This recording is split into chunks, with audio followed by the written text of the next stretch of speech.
परंतु चलित वर्ष श्री जगन्नाथ महाप्रभु रथ निर्माण आमर 865 खंड काठर आवश्यकता थिला। से आमर गत वर्ष 51 खंड बड़का थिला आ 814 खंड काठ आमर चलित वर्ष आसिया वन विभाग आम रिक्वायरमेंट देथिलु।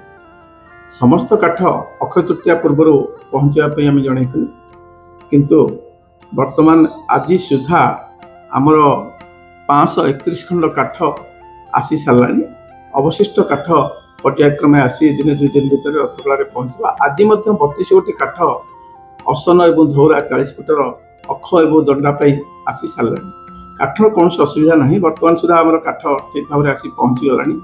आउ 40 फुटिया अक्ष काठ टिके दिने 2 दिन डेरी आसला, जहाँफल आमर अन्य काम चली आम कार्य कर कौन प्रकार असुविधा आम पाखे ना। आउ जो आवश्यक काठ अच्छी 40 फुटिया आसिया सी दिने 2 दिन भितर आसो आमको नयगढ़ वनखंड अधिकारी आमको कहते। दिने 2 दिन भितर ठीक भाव में आसी रथकाठ पहुँचे। रथ निर्माण कार्य कौन प्रकार असुविधा हेनी। ना आमर कौन प्रकार विलंब नहीं। आमर जदिबा आमर अक्ष काठ पहुँचारे टे विलंब है, किंतु आमर अन्य काम चली। गुज कुड़का जलयंत्र ओरा 14 नाहाका ये सब कार्य आमर चली। आमर कौन प्रकार विलंब किसी है।